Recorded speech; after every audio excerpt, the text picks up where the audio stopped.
Morning, Dr. Greer. Good morning. How are you? I'm doing well. Looking forward to this 4th of July weekend. I've got complicated thoughts, but here we are. Yeah, so Christina, let's start with lot to unpack. Lots and lots and lots to unpack. First, let's start with something off topic. Tom Okay. Thibodeau. Oh, listen, are these Dawn Staley rumors real or not? I don't know. I've heard it. I've heard it from multiple people. So Okay. there's got to All be right, some validity to it. let me back into this. So, if you listen to FAQ, my podcast with Harry Siegel and Katie Honig, you know that I've been very critical of Tom Thibodeau. I think he's a great coach. I think he got outcoached in the playoffs, but I think he runs his players into the ground. And so, I go to half of the games every season. I'm in the blue package. And I just don't understand why sometimes they're up by 30, 40 points. And I'm looking at Jalen Brunson and Josh Hart on the court. So I definitely have some ill will towards Thibodeau at times, but I did think it was cold blooded of the Dolans. I mean, he got the team closest to the finals that they'd seen in decades, and they were like, "Yeah, but you didn't get us across the finish line, so you're out." I do think for the longevity of the team, it's probably for the best. I mean, looking at Julius Randle, who I was not a fan of, because I was like, "Are you in or you out? Like, are you healed or you're ill?" But now that he's gone, he's in great shape. Like, he's not injured. And I think some of these injuries would be on Thibodeau. And I think we'd start to see a broken down Knicks, and it wouldn't be great in the long run. I agree. I agree. I think he wears. I think he plays his players way too many minutes. And Considering grinds them they're into the dust. yes, and they're a pretty deep team. So I find no rhyme or reason for why you would play someone, and again to your point, potentially cause an injury that could be detrimental long term. So yes, but we shall see where they move. But let's get to the on topic stuff now. Zoran Zoran Mamdani. Uh-huh. Did you see it coming? And what did he do that Cuomo didn't? I didn't see it coming in this full force. I think we all knew that there was a possibility that he would do very well. I think people who met him tended to like him. I think the fact that he was the only campaign you saw in the last 4 months, if you went out to a block party or some sort of small parade, his campaign was the only one that you saw that had a canvassing table, signs in every single neighborhood. I say this all the time on the podcast. I'm very sensitive to font.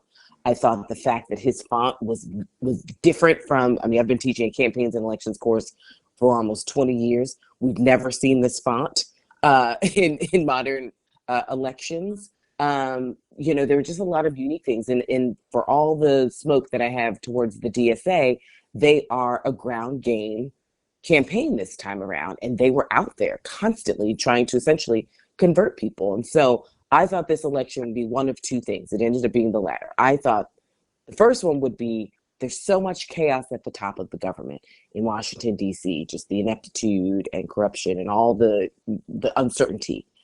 Sometimes voters on a local level like just status quo. Like, let this be a status quo election. I don't want change because there's so much uncertainty everywhere else.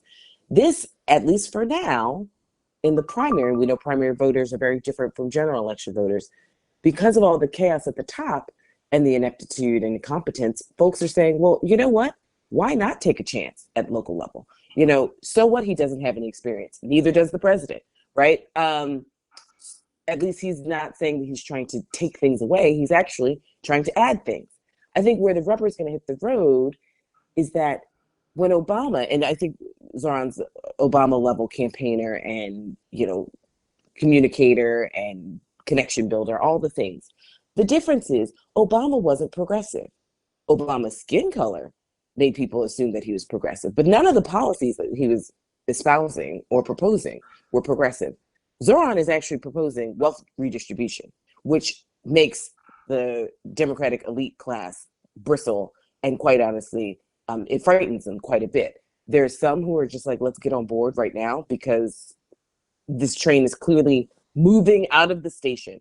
New Yorkers want affordable housing. They want freer things because the city is unsustainable. I was just at Moynihan Station. I was like, $8 for one scoop of ice cream. Like, it's not sustainable on a host of levels. But I don't know, the four communities that you need to sort of get you across the finish line: business, labor, real estate, and the Hasidic community. So far, we're seeing some of labor wiggle around. The business community, not just yet. Real estate, not just yet. And the Hasidic community, not just yet. So we've What got a long summer, but we'll see. what does it mean for Eric Adams? Do you think Mayor Adams has another again opportunity to potentially have a second term? Yeah. Oh, yeah. Listen, I always say I never turn my back on Eric Adams. Even when this man is down, he seems to somehow rise like a phoenix. He still has a really hard road ahead, but it's not an impossible road. He's not indicted. He's going to present to the business and real estate community who have spent a lot of time and money investing in him. Like, I'm an adult. This guy's a kid.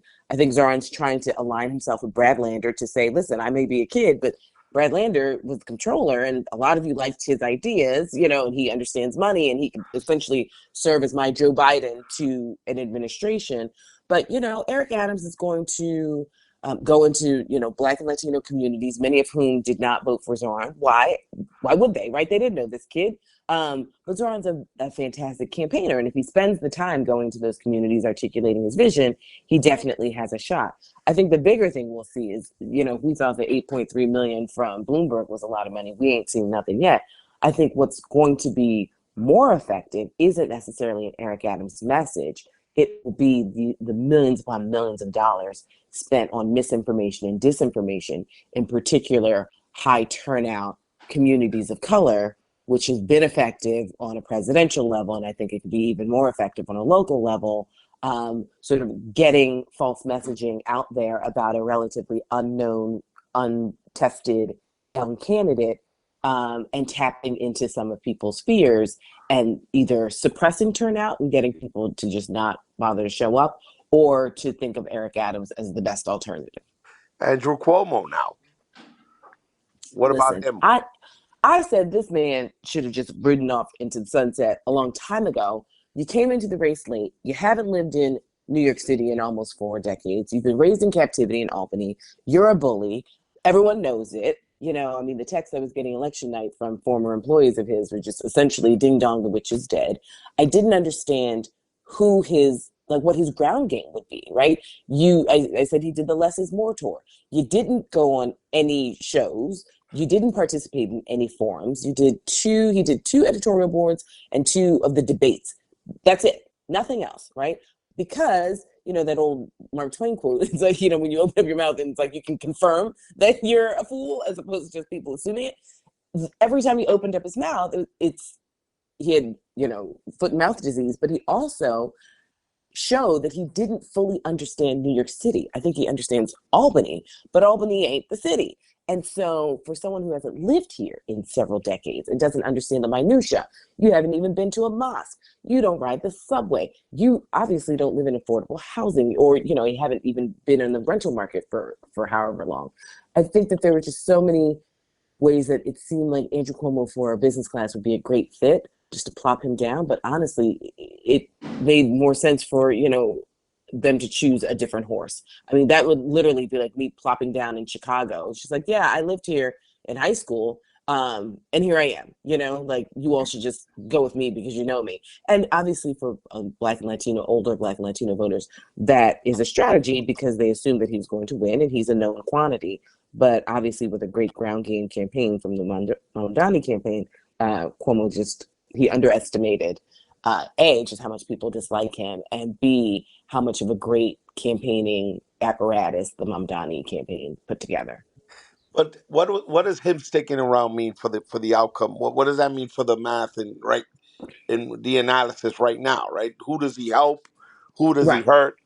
Right, does he conceive of, if he stays in? Does he hurt Adams and right. cut Well, his for your listeners, base I to mean, sort of assure a Mamdani victory? yeah, I mean, for your listeners, I mean, I'm sure they know this, but just to reiterate, the general election is not ranked choice voting; it is first past the post, and so is the person who gets the most votes is the winner. And so I think once we sift through the data that comes out on July 1st to show first choice, second choice, rankings and neighborhoods and demographics, I think that'll be a clearer road for Andrew Cuomo or not, right? If it shows that, he has number ones and zero number twos and, the kind of don't rank Andrew crowd, I think that'll show something. I think Black and Latino communities obviously will be indicative as to whether or not there's a road. If he stays in, there are a lot of people who dislike him. There are. There are a lot of people who dislike Andrew Cuomo and Eric Adams, which creates a really fascinating road because don't forget, we still have Curtis Sliwa, red beret wearing unserious person. But Republicans tend to get 30 to 33% of the vote every election season. And then you've got Jim Walden, who's a respected lawyer. I think he runs like hot lava and is absolutely not qualified to manage anyone, but he will present as, just you're holding your nose because you don't like the kid, you don't like the crazy man, you don't like the corrupt man, and you don't like the other corrupt man. And so then it leaves, at least some voters who think that Jim Walden's somewhat attractive. And so it really depends on who gets the most votes. If Mamdani can keep up this pace of really talking to voters, going to Black churches, going to Latino communities, going to Asian communities, I think he has a really great shot. It's just whether or not people will buy the message. And whether or not, when people start asking, do you really think you can deliver on this message in a Trump administration? And he's got to drill down a little deeper than he's had to. We shall see. What do you think of some of the with the outcomes of the race? Do you think there's a potential for a Brad Lander to primary, a Dan Goldman? There was a lot of things that came out of the race, right, and possibilities. Could an Andrew Cuomo run against the Governor Hochul now? What are your thoughts on that? Yeah, he's got a walloping. I'm sure that Kathy Hochul will have more challengers than just her lieutenant governor, Antonio Delgado. Where is the New York State Democratic Party? Because that would be, when I say the picture of messy, I don't know if people dislike Kathy Hochul that much to vote for Andrew Cuomo. I think that they dislike her. I don't think they dislike her enough to vote for Delgado. But I don't know if they dislike her enough to pivot and go with Andrew Cuomo. And keep in mind, Andrew Cuomo was largely able to circumvent some of these critiques by and large, but, there are some credible Me Too accusations, which clearly the vast majority of New Yorkers don't really care about, it appears. But, the nursing home stuff with COVID, don't forget, Andrew Cuomo had friends and colleagues going to prison as well. I call him White Eric. Like, there is corruption. White corruption looks differently from Black corruption. I get it. But he had his fair share of corruption and his fair share of, I would say, incompetence on a certain level with certain individuals. So I don't know, after the walloping that he experienced on the New York City level, does he have it in him? He's also 67, and I know that he's raised in captivity and might not have much else to do or know what else to do. But I don't know if he should sort of listen to certain New Yorkers, which is like, you've been a great public servant, your family's been great public servants, but maybe it is time to pass the baton, something that we see in the Democratic Party all the time, where they just don't know when to give it up and get that new generation of leadership in office. Christina, big winners, top three winners. Was it on Um, the Mandani side? I'll just give you an example. Was it Ocasio? Was it okay? No, let me reframe the question. Who do you think had the largest impact or the biggest impact on the outcome of the race? Was it Ocasio? Was it Bernie? Or was it Lander? no, no, I think it's Lander and I think it's Mamdani. I think we're looking at a once in a generation candidate, to But I be mean, quite in terms honest. of pushing him, I right, mean, to the yeah, 50. Go ahead. yeah, I think Ocasio, Cortez obviously expands her Rolodex and her base and, co-signs him, right? Because she was kind of the shock candidate as well. So yes, she definitely contributes to it. But like, let's be clear, her progressive bona fides don't look the same as they did when she first, sort of landed on the scene. She's had to learn how to play ball. And that means, moving a little bit to the center, which is, that's politics. That's not a critique.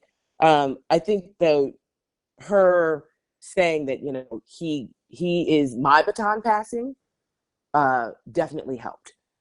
for people who care about progressive politics. I will say this: the biggest loser for me isn't just Andrew Cuomo; it's Jessica Ramos. You bet on the wrong horse, and now I don't know what your political career really looks like, because there are a lot of folks who are just so disgusted that she would cast her lot as someone who, said that she was a survivor and cared about Queens and the women of Queens and her constituents, for her to, go 10 toes in with Andrew Cuomo and for him to essentially not say much about her. I think that she would be in the loser category. Tish James. Oh, Tish James. The reason why I was against Andrew Cuomo is because I thought that if he became mayor, his bargaining chip with Donald Trump, keep in mind they've known each other about 40 plus years, um, I thought that their opening bargaining chip for some sort of mutual understanding as to how they could work together would be due to their mutual hatred of Tish James. And I thought that these two white men would spend as much time, resources, money, and energy to try and destroy Tish James. I think that she's been steadfast. I think that, she's been very clear that she's been working with other attorneys general across the country before Donald Trump got elected to try and protect New Yorkers as much as possible. I saw her marching with Mamdani yesterday in the Pride Parade. I think that she's the type of pragmatic progressive that gives Mamdani some credibility in Black female circles, in which Tish James is incredibly well respected. Not just saying those are the only circles, but, I think she could be a very interesting surrogate for him, especially since you see Gillibrand, Schumer, and Jeffries just on the sidelines and not really saying much about him. Christina, what did the election night mean for the Working Families Party? Another one of former Governor Cuomo's foils. Yeah, I've been struggling lately with, what is the point of the Working Families Party? They went through some trials and tribulations. It seems as though they're back on track with kind of their values, but for a while, like, don't forget, like 2014 when they're endorsing Cuomo, it's like, what are you all doing? This man is clearly, doing this hostage video with you all, and then completely igging you on the side, the second he gets in office. I think that they're in a reshuffle moment. I think that there's a real opportunity for them to capitalize on the success of Mamdani. But I do think that there are a lot of New Yorkers like myself who I would classify myself as a pragmatic progressive, not just a hardcore progressive. And I don't like the DSA because I don't like how they talk to Black people specifically and explicitly. I used to always vote on the Working Families Party line. And then for a long time, I didn't, because I didn't see much daylight between them and the Democratic Party. I do think with the new leadership that I've seen, they're really trying to get back to some core values, which will help them in the long run. So voters feel like when they're voting for a Working Families Party candidate, they're actually voting for someone who has those values and isn't just like a Democrat who happens to be on that line. Christina, I'm going to hold to the time because I know you got to move on. Last question. Look in your crystal ball. Does Andrew Cuomo stay in? I don't think so. Now, granted, I haven't seen the data that comes out on July 1, but the old folks and my grandmother and grandfather were from Yulee, Florida, and they used to have a phrase. It's like, he beat him like he stole something. I feel like Mamdani beat you like you stole something. You conceded at 10:30, and I was saying earlier in the day on election day, I was like, this is going to be one of those weird elections where either we'll know really quickly or we won't know for weeks and weeks and weeks. Most of us thought it would be weeks and weeks and weeks. And I was like, something about this election night feels like either it'll be definitive or completely unclear. I know those are, it's like, duh, those are obviously the two options. But the fact that it was so definitive at 10:30, by 10:30, where we've already gotten a concession speech, I think that says a lot. Christina, should Eric Adams take an endorsement from Andrew Cuomo? Absolutely. Got it. Thank you so much. Anything you want to add that I forgot to mention? Listen, I love this podcast. I'm so happy for you. I'm like, I love this universe of, with FAQ and Ben Max and you. I really appreciate all the different voices that you bring on the podcast and like the direct questions. So Congratulations. And I, thanks for having me. yeah, I keep in New York. I'm born and bred here. Hey, listen, People want to get to the point. People like, right, let's tell me let's what I need to get know, to and the let's keep it getting, moving. as they say. Listen, go Knicks, go Mets. I mean, That's I don't know right. what's happening with our I'm sports teams, disappointed but about the Johnnies, but I mean, mm, it's looking better for them though. All right. well, I will say this, and I've written about this. I read a weekly column for the Amsterdam News because I support ethnic media. But to love a New York sports team is to be filled with hope, Yep. right? I think that is to live in New York is to be filled with hope. Obviously, people move here for aspirational reasons, but hope is this thing that sort of keeps us connected. And I started going to Knicks games after COVID because I like this idea of collective joy. And everyone's like, have you met the Knicks? But there is something about hugging a stranger when someone makes a three-pointer or a fantastic dunk, just because you're filled with so much hope for what the future could bring. That's So right. I will leave that in a positive note because the Mets are killing me, but here we are. There we go. Thank you, Christine, and have a great weekend. And talk to you soon. All right. Talk all the best. Okay, All right. Bye bye. take care. Bye bye. Bye bye.